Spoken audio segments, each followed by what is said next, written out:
Hello, my name is Kevin Ladwig, and today I'm going to talk about wind power technology, specifically vertical axis, horizontal axis, and tether-based wind turbines. By the end of this video, you'll be able to understand the fundamental concepts driving wind energy, the advantages and disadvantages of various technological solutions, and a brief history on how the technology got to where it is today. The turbines that you see here are part of the Burbo Bank offshore wind farm, just off the coast of Liverpool. Each of the 25 units at this farm are capable of producing 3.6 megawatts of power, making the total output capacity of this farm at about 90 megawatts. Wind power technology has been around for about a century now, and is growing more and more each year, and is all based on this aerodynamic power equation, which governs the power output of a rotor-based wind turbine. This equation states that the power is equal to 1/2 Cp rho Av cubed, where rho is the air density, A is the swept area of the rotor, V is the wind velocity, and Cp is the coefficient of power. Wind turbines vary widely, differing enormously in shape and size, and are used for various applications. Furthermore, they experience a massively wide range of variability of conditions during operation. Because of this coefficient of power is typically determined experimentally. One of the most interesting aspects of that equation is that the power is dependent on the cube of the wind velocity. Now, an interesting fact about wind velocity is that as you increase in altitude off the face of the Earth, the average wind velocity increases substantially. Now, this map here shows the average annual wind velocities in the USA 30 meters above the surface. The orange areas indicate a magnitude of 6.5 to 7 knots. This map over here, over the same time period, shows annual averages at 80 meters. The purple areas indicate a magnitude of 8 to 8.5 knots. This means that, using an identical system, the potential power output yield increases by about 220% when raised by only 50 meters in these areas. This is one of the main advantages and incentives towards tether-based wind generation research, which will be discussed in more detail later. Wind turbines can be classified using two regimes. The first is based on rotor aerodynamic functionality. A drag-type rotor wind turbine has a rotor which exclusively harnesses power from the drag of the airstream acting on rotor surfaces, whereas an aerodynamic lift turbine has rotors which utilize aerodynamic lift created by the airstream acting against a suitably shaped surface. The other classification is based on the turbine structure. A vertical axis wind turbine is one which has a prime mover that is suited perpendicular to the ground, whereas a horizontal axis turbine has one that is parallel to the ground. I'm going to begin the discussion on various designs with the vertical axis wind turbine. The oldest vertical axis wind turbine design is based on the Savonius rotor. This rotor is a drag-type rotor and is no longer used in electrical generation due to its inherited lack of efficiency. The only place you might find one of these rotors nowadays is on an anemometer. Following the Savonius rotor was the Darius rotor, designed in 1925. This rotor was the first aerodynamic lift-type rotor and proved to be more efficient than the Savonius rotor based on this property. This rotor is based on a complex geometric shape to maximize energy output and is thus somewhat difficult to manufacture. The Darius rotor eventually evolved into a new design known as the H rotor. This rotor was developed and established by the UK, US, and Germany. The main incentive behind the design of this rotor was to introduce variable rotor tilt for variable speed control. Although the structure of this rotor appears simple, it is still not an economical competitor with horizontal wind turbines, which dominate today's wind energy market. Vertical axis wind turbines do have a couple of advantages over other designs. Due to the nature of their design, the electrical and mechanical systems are on the ground, meaning that weight is not a considerable factor during the design and cost of the electrical equipment is relatively cheaper. These turbines also typically operate at a higher rotor speed than horizontal axis wind turbines, and thus require less gear reduction in the mechanical design. They also have the ability to operate independent of wind direction, whereas horizontal axis wind turbines must turn to face the direction of the wind.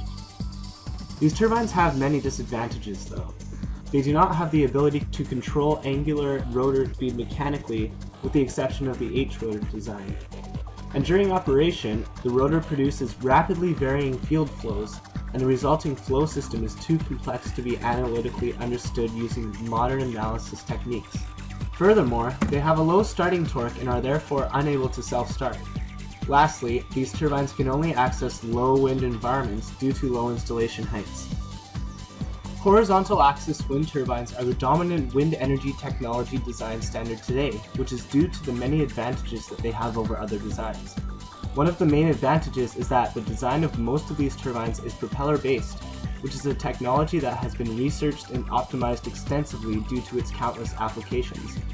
Based on this, modern horizontal axis wind turbines operate with an optimized efficiency. One of the drawbacks of the designs of these turbines is that the electrical equipment must be situated directly behind the rotor on top of the structure's tower. Due to this, the electrical equipment in these turbines is more expensive than those in vertical axis wind turbines. They do, however, have various means of control. Power output and rotor speed can be controlled by altering the pitch of the rotor blades, changing the rotor direction relative to the wind direction, and by varying the mechanism's yaw, which is the angle between its axis of rotation and the ground. Although all of these methods of control are possible in their design, some are often left out to decrease the cost of the machine based on its size and application. Typically, horizontal axis turbines are designed to have 2 or 3 rotor blades. 2-blade turbines are cheaper to manufacture, but operate at higher rotational speeds, which causes a decrease in aerodynamic efficiency and an undesirable visual flickering effect.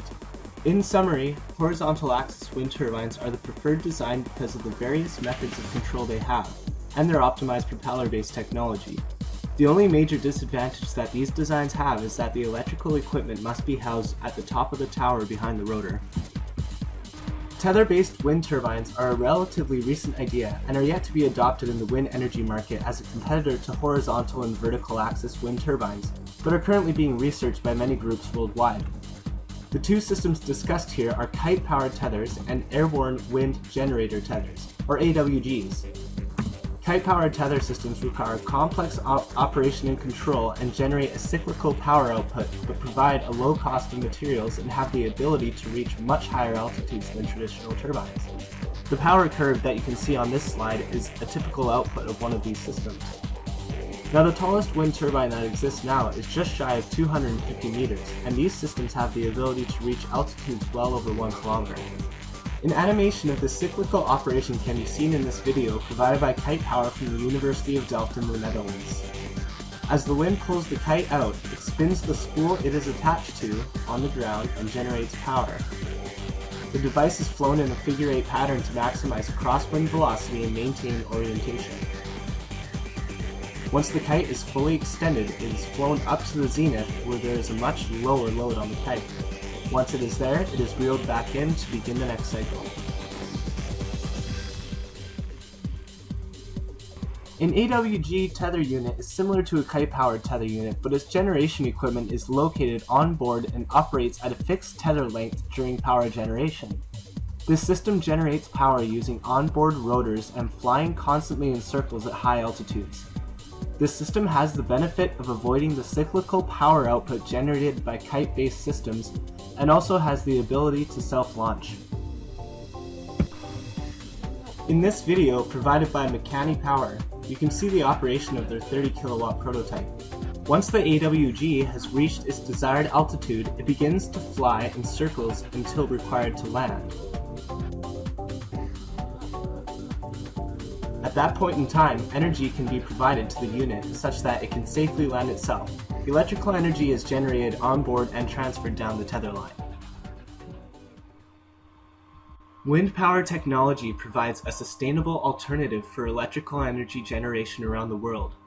This technology has advanced substantially over the past century and is continuing to be researched and further understood for increased implementation to meet the growing electrical demand of our modern society.